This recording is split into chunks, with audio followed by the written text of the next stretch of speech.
Hey, everybody out there from YouTube and beyond, if any aliens are watching this. Blah, blah, blah, blah, blah. I don't even know. I'm just trying something new. Okay, guys. Deck profile. Matt Master here. Okay, deck profile. My Yosenju deck I'm taking tomorrow to regionals. I don't really care. People watch this. Probably nobody's going to watch it, so no one knows what I'm going to be playing. And it's Yosenju. So let's get into this. Still using my cell phone cam, but still good. Okay.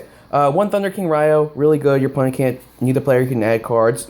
Slows down your plays with 3, but besides that, really good with 1900 attack. The opponent can't really do anything. Great against in the cross, the regular stuff. I don't really use him for a solemn warning effect that much, but it's better than having and not needing it. It's another level 4. Put him over there.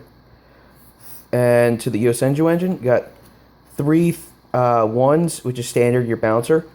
3 2s, your direct attacker, and the kind of the beat stick of the 3, and 3 3s, which is your searcher. So if you remember, for other Yosenju players out there, remember that combo 1 effects only works once while he's face up. So if he gets doesn't leave the field, mostly never going to be using this effect again.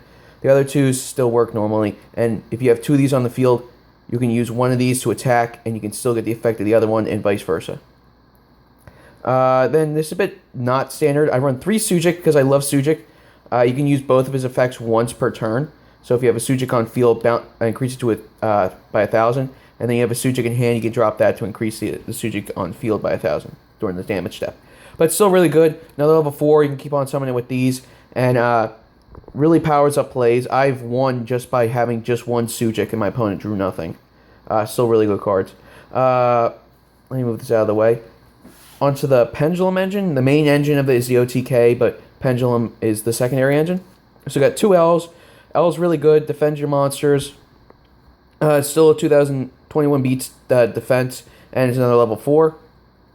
2 R's, level 4, good defense, and it allows you to Pendulum summon into Sujik. Dieback. Dieback really good. In the Pendulum zone, he increases each one of your Yosenju monsters when they attack by 300 until the end of the damage, to the end of the battle phase.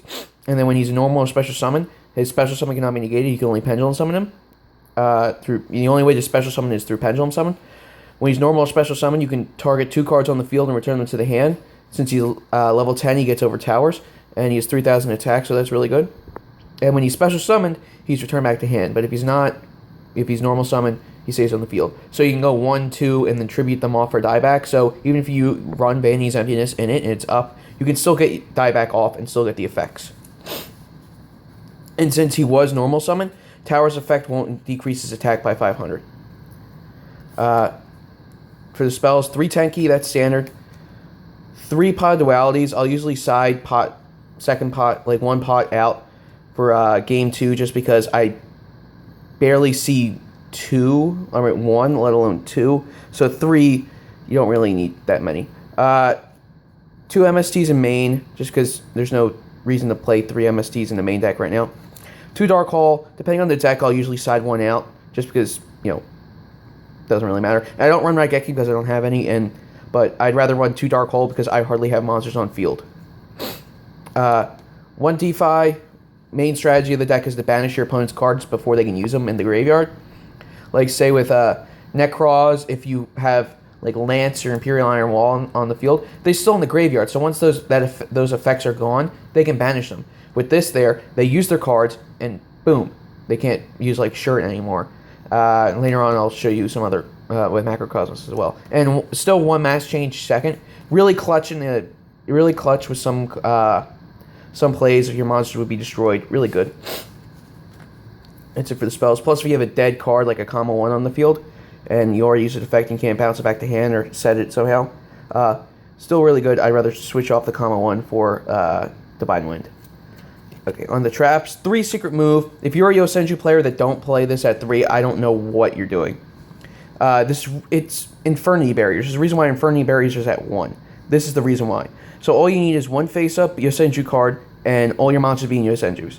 So even if you have no monsters, still counts as all your monsters being Yosenjus, because you have none that aren't Yosenjus. So since I run 6 pendulums, just play a pendulum scale. This is live during your opponent's turn. If you don't have a pendulum scale on the field, set it, wait till your next turn. This is live on your turn. Really good.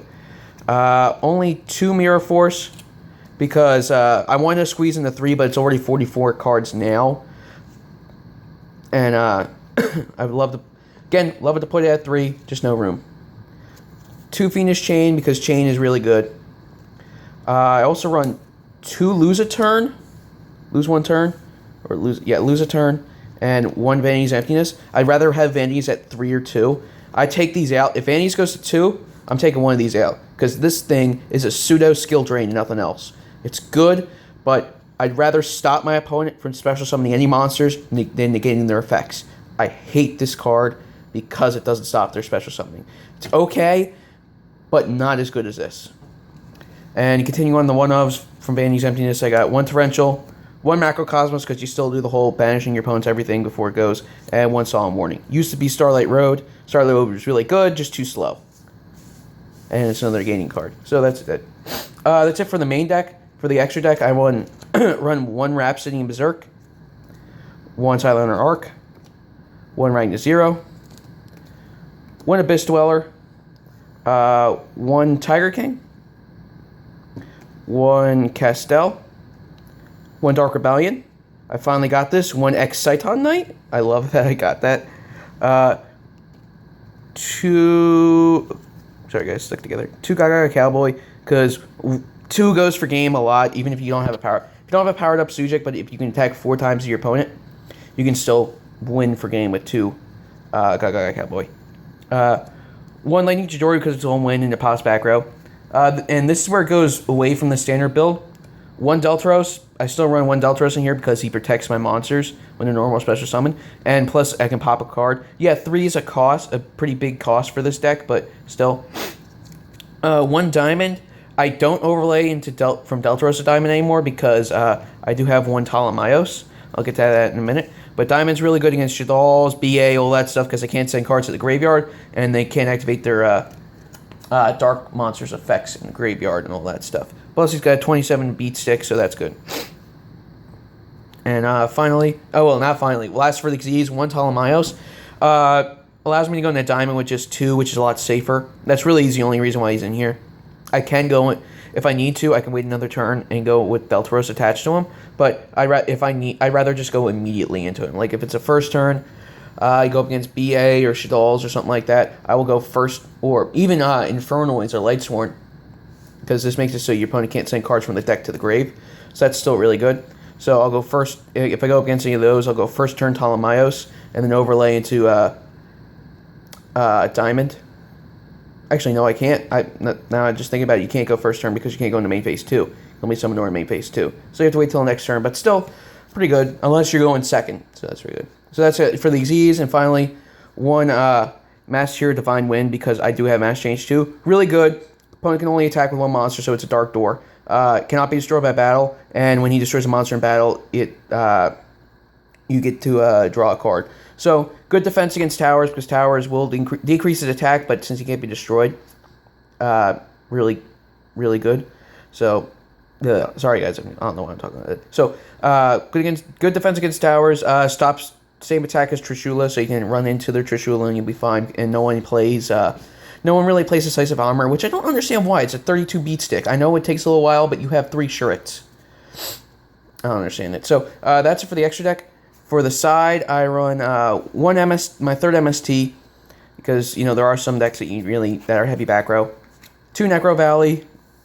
Necro Valley at 2 in the side deck is really good. I don't play them in the main because, the main strategy is to banish everything. I put this in against stuff like Infernoids and Ritual Beasts, so that's really good.